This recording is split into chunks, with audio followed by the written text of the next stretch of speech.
शुभप्रभात विद्यार्थी मित्रांनो, मी मिसेस सिमरन शेख, आपली मराठी विषयाची टीचर केटॅक शाळेमधून आपले स्वागत करत आहे. मुलांनो, कालच्या तासाला आपण आपल्या पाठ्यपुस्तकातील कविता क्रमांक 12 चंद्रावरची शाळा या कवितेला सुरुवात केली आणि या कवितेत काही पाठांचा परिच्छेदांचा आपण अभ्यास केला. काल आपण काय पाहिले तर आपल्या या कवितेच्या ज्या कवयित्री आहेत चारुता पेंढारकर यांनी चंद्रावरती आगळी वेगळी शाळा भरेल आणि त्या शाळेमध्ये पीटीचा तास अभ्यास कसा असेल याची आपल्याला माहिती सांगितली की आपली चंद्रावरती जर शाळा भरली 21व्या शतकामध्ये असं शतक असेल की आपण कुठे गेलेलो असू चंद्रावरती आणि आपली शाळा कुठे भरेल तर चंद्रावरती भरेल असं इथं आपल्या चारुता पेंढारकर ह्या सांगत आहेत की आपली आगळी वेगळी अशी ही शाळा चंद्रावरती भरेल आणि तिथे काय असेल तर खडू आणि फळा नसणार आहे. आपण आता शाळेत गेल्यावरती कशावरती अभ्यास करतो?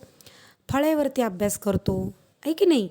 परंतु जर ही शाळा चंद्रावरती भरली तर चंद्रावरती खडू आणि फळा नसणार आहे. त्यानंतर चंद्रावरती दप्तरही न्यावे लागणार नाही कारण सगळं डिजिटल असणार आहे. तंत्रयुगाचं सगळं हे युग असणार आहे. त्यामुळे चंद्रावरती जाताना आपल्याला दप्तर न्यावे लागणार नाही आणि तिथं आपल्याला ऑक्सिजनचा सिलेंडर घेऊन जावे लागेल कारण चंद्रावरती ऑक्सिजनचं प्रमाण कमी असतं. त्यामुळं आपल्याला दप्तर नेण्याऐवजी आपल्याला काय न्यावे लागेल तर ऑक्सिजनचा सिलेंडर घेऊन आपण चंद्रावरती जाऊ.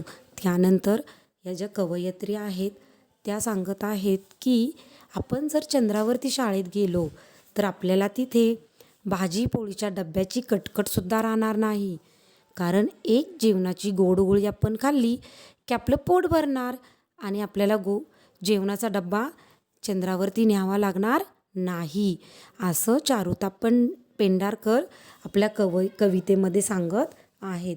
आता आपण उर्वरित कवितेचा अभ्यास करूया. आता पुढील परिच्छेदांचा अभ्यास करताना सर्वप्रथम मी परिच्छेदेचं वाचन करते. पीटीचा तास कसा होतो ते पाहाल, एक उडी मारताच तसेच तरंगत राहाल.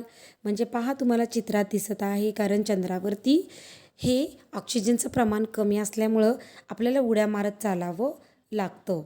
तर इथं कवयित्री म्हणत आहे की किती गमतीत आपला पीटीचा तास होईल, आपण फक्त उड्या मारतच तिथे पीटीचा तास करू आणि तसं तरंगत तिथे राहू. बरोबर आहे की नाही. कारण आपल्याला तिथं खेळता येणार आहे का? जसं आपण इथं आपल्या मैदानावरती खेळ खेळतो तसं तिथं चंद्रावरती आपल्याला खेळता येणार आहे का? नाही. आपण कसं उडत राहू? हवेमध्ये उडत राहू. असा एक आगळा वेगळा आपला पीटीचा तास चंद्रावरती होणार आहे. खूप गंमत येईल तिथे. जसं आपण फक्त उड्या मारतच तिथे पीटीचा तास करू. एकमेकांशी आपल्याला खेळता येईल का? नाही येणार. तर फक्त आपण हवेमध्ये तिथं उड्या मारत तरंगत राहू. असा आपला एक आगळा वेगळा पीटीचा तास तिथे होईल असं इथं कवयित्री चारुता पेंढारकर यांना सांगायचे आहे की जसं आपण आपल्या शाळेमध्ये आपल्या मैदानामध्ये खेळ खेळतो असे खेळ आपण चंद्रावरती खेळू शकणार नाही. तिथं फक्त आपल्याला हवेमध्येच उड्या माराव्या लागतील आणि आपण तसंच तरंगत तिथे राहू. आणि कवयित्री तर सांगत आहे की आपण चंद्रावरती गेल्यावरती पीटीचा तास आपला झाला तर आपण उड्या मारत तो तास तिथे पूर्ण करू आणि तसंच आपण तिथं तरंगत हवेमध्ये राहू. कोणाला पकडापकडी खेळता येणार नाही, कोणाला कबड्डी खेळता येणार नाही, खो खो खेळता येणार नाही. फक्त आपण हवेमध्ये तिथं तरंगत राहू. आता पुढील परिच्छेद काय आहे पहा. दाबायची बटणे एवढाच फक्त अभ्यास. म्हणजे बटन दाबताच आपला काय होईल? अभ्यास होईल. कारण आपण अभ्यास कशावरती करणार आहे? तर कम्प्युटरवरती करणार आहे. तंत्राचं युग आहे सगळं हे. तर आपल्याला वही, पेन, पेन्सिल या सगळ्या गोष्टी न्याव्या लागणार आहेत का? नाही. अगोदरच कवयित्री सांगत आहे की जेव्हा आपण शाळेत जाऊ तिथं आपल्याला दप्तराचं ओझं नसणार आहे. त्यामुळं जर आपण अभ्यास करायला घेऊ तर फक्त बटन दाबायचा अभ्यास आपल्याला तिथे राहणार आहे. जास्त आपल्याला अभ्यास करावा लागणार आहे का? नाही करावा लागणार. फक्त बटणं दाबायची आणि अभ्यास करायचा. पुढं कवयित्री सांगत आहे, चंद्रावरती पोहोचलात की झालातच पास. म्हणजे पहा, इथं कवयित्रीला असं सांगायचं आहे की जर 21व्या शतकामध्ये माणसाने प्रगती केली, प्रयत्न केले आणि तो चंद्रावरती पोचलात तर तो काय होईल? पास होईल. कारण चंद्रावरती जाणं ही खूप सोपी गोष्ट आहे का? नाही. तेव्हा कवयित्री इथं सांगत आहे की आपण तिथं गेल्यावरती आपल्याला अभ्यासाचं टेन्शन राहणार नाही. वही पूर्ण करा, हे नोट्स लिहा, त्या नोट्स लिहा, असा प्रकार राहणार आहे का? नाही. तर फक्त चंद्रावरती आपण पोचलो तर आपण काय होईल? पास होणार. असं कवयित्रीला इथं सांगायचे आहे. पुढे कवयित्री सांगत आहे काय पहा, अशी असेल भारी चंद्रावरची शाळा, चंद्रावरच्या शाळेत फक्त चांदण्यांशीच खेळा. म्हणजे पहा, इथं कवयित्री चारुता पेंढारकर या सांगत आहेत की अशी आगळी वेगळी चंद्रावरती शाळा असणार आहे आणि चंद्रावरच्या शाळेत फक्त आपल्याला कोण खेळायला असणार आहे? तर चांदणे खेळायला असणार आहेत. तिथं मुलं असणार आहेत का? शिक्षक असणार आहेत का? शिपाई काका असणार आहेत का? नाही. तिथं फक्त काय असणार आहेत? तर चांदणे असणार आहेत. कारण सर्व मुलं तर एकत्र चंद्रावरती जाऊ शकणार आहेत का? नाही. ज्यांनी प्रयत्न करल, ज्यांच्या प्रयत्नांना यश येईल असंच व्यक्ती चंद्रावरती पोहोचू शकतो. त्यामुळे इथं कवयित्री चारुता पेंढारकर या असं सांगत आहेत की अशी आगळी वेगळी शाळा असेल चंद्रावरती की जिथे आपल्याला यानातून आपण जाऊ आणि डब्याची कटकट राहणार नाही आणि तिथे बटन दाबताच आपला सगळा अभ्यास होईल. आणि जर आपल्याला शाळेचे दार उघडायचं असेल तर कशाने उघडू ते? चावी कुलपाने उघडणार आहोत का? नाही. तर बटन दाबताच शाळेचे दार उघडेल असं कवयित्रीला सांगायचे आहे. फक्त बटन दाबताच तिथं अभ्यास होईल. आणि इथं कवयित्री सांगत आहे की जो मनुष्य प्रगत होईल, ज्याला यश प्राप्त होईल तो चंद्रावरती जाऊ शकतो. आणि जो मनुष्य चंद्रावरती जाऊ शकेल तोच काय होईल? पास होईल. आणि चंद्रावरती पीटीचा तास हा आगळा वेगळा होणार. कारण तिथं ऑक्सिजनचं प्रमाण कमी असतं. जर पीटीला आपण तिथं बाहेर खेळायला जाऊ तर काय होणार? फक्त उड्या मारणार. असं इथं कवयित्रीला सांगायचे आहे. अशी ही चंद्रावरची आगळी वेगळी शाळा चारुता पेंढारकर यांनी इथं सांगितलेली आहे. आपली कविता इथं पूर्ण होत आहे मुलांनो. मी पुन्हा एकदा कवितेचे वाचन करते.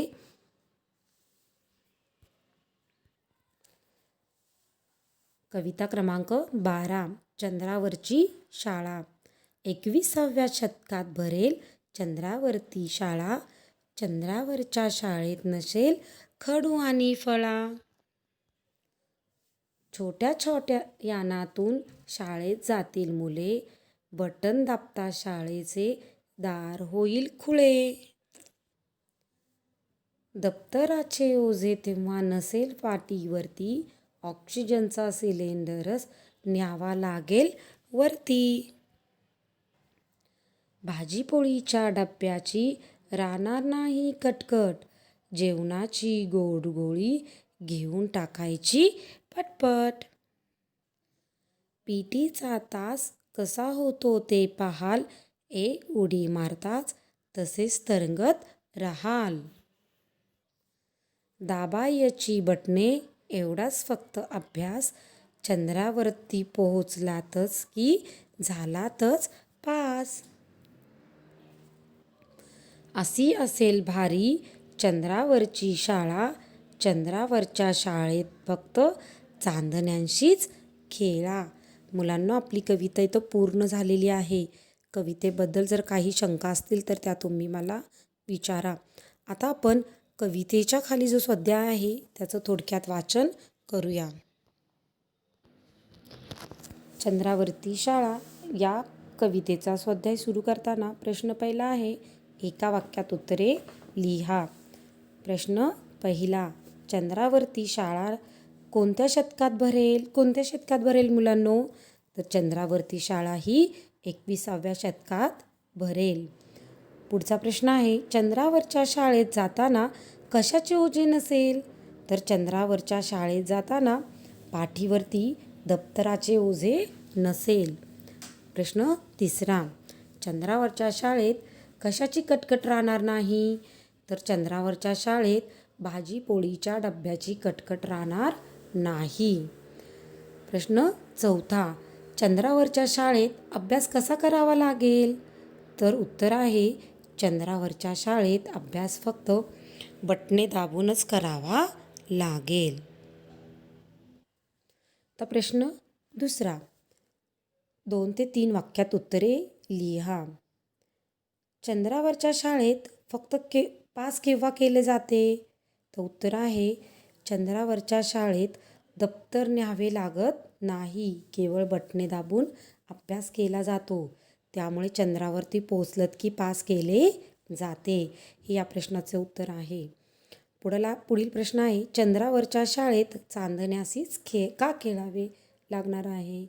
कारण तिथे चंद्रावरच्या शाळेत पीटीचा तास सगळेच तरंगत राहणार, शिवाय इतर कुठलेही खेळ नसल्यामुळे आभाळातील चांदण्याशी त्यांना खेळावे लागणार आहे. प्रश्न तिसरा आहे, योग्य कारण शोधा. त्यामधील क्रमांक 1 आहे, चंद्रावरच्या शाळेत जाताना ऑक्सिजनचा सिलेंडर न्यावा लागेल. कारण का न्यावा लागेल मुलांनो? कारण चंद्रावरती प्राणवायूचे प्रमाण कमी असल्यामुळे. तर क्रमांक 2 काय आहे, चंद्रावर एक उडी मारताच तरंगत राहतात.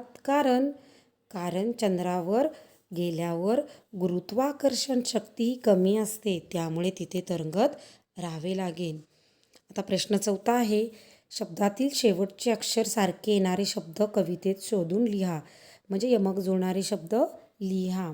जसं भरेल, नसेल. तर मी तुम्हाला इथं